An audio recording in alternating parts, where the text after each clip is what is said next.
G'day everyone, it's Ryan from the Peer Workers Network. How you going? So, I'm finally over my sickness. The flu struck me down for a couple of weeks, pretty bad. It's probably the first time I've had a flu for maybe 10, 15 years. Trust me, I go to the football and then I get sick. So, I'm back. If you want to join the hello Andrew, the link is in the comments of this live stream, so you can join in. All you need is a smartphone, a tablet, or even a PC with a webcam, and then you can just click the link and then join in on the conversation. So I'll link it in the chat so everybody knows that you just click that. It'll send you to the Zoom website. So don't get worried, because you got to download the app, and then maybe they might make you create an account. I'm not sure. It's been a while. If you want to create an account, just put an alias in there if you don't want people to actually know who you are, which is cool by me. As long as you let me know who you are, that's cool. Just put a link, just put it in a chat, in a private chat, try a private message to me, and then I know who you are, and you're not a troll. So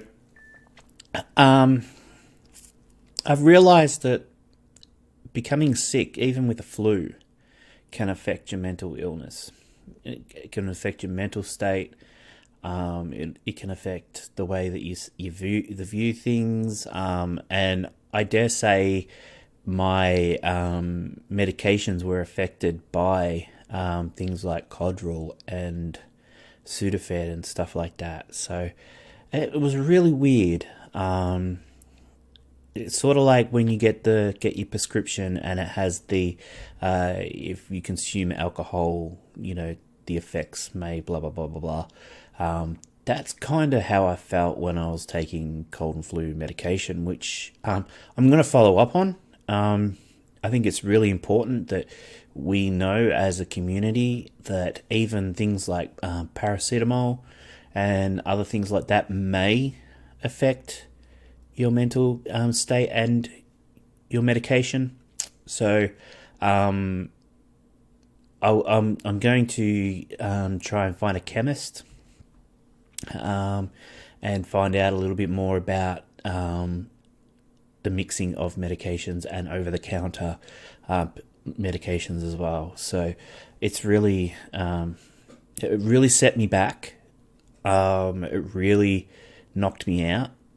Having the flu knocks you out anyway, but I could tell just in my own mental state that I wasn't quite right, and I didn't feel that I could produce a live stream for you guys for 2 weeks. I didn't think it was a good idea, rambling on. So I know I say a lot, so please excuse me. I'm going to move on to one thing that I've been adamant on, and I've discussed with the admin team, and it's pretty much been the way since the inception of Peer Workers Network, i.e. Victorian Peer Workers Australia, and all its iterations, to have the ability for you to determine what content you want to see. Now, a lot of people will be saying, "Oh, but Ryan, I don't feel that the content that you're putting up, or people are putting up content that you're allowing, is appropriate for who we are and what Peer Workers is trying to achieve." And to me, that's cool. I'm totally down with people having their own opinions and their own ideas of how a group should work. But this group is mainly aimed at people who work within the peer-based realm of things. So the content that we're sharing shouldn't be that much different from the content that you would expect to hear from a client. I'm always adamant about warnings, even swearing, because some people don't like swearing. So for me, it's very important that you as a user of the Facebook group understand that you're in charge of the content that you see within the group. And by that, I mean you have the ability to use the Facebook tools to hide and ignore people, hide the content that people are posting. The only problem is that you can't say, I don't want to see this particular content.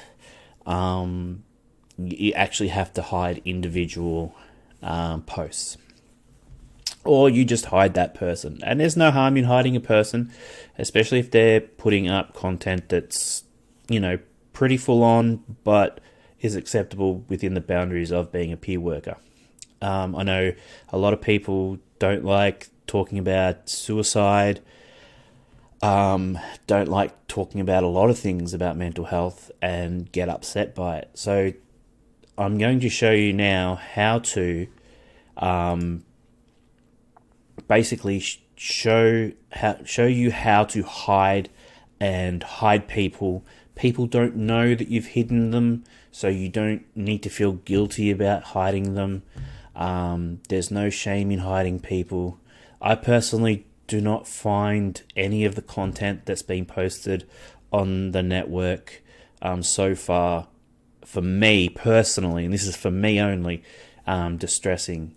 As one of two administrators,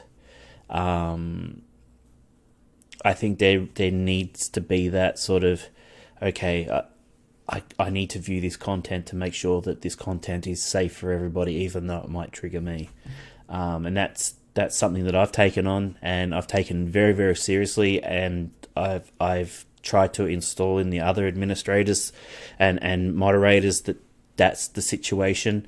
So let's move on to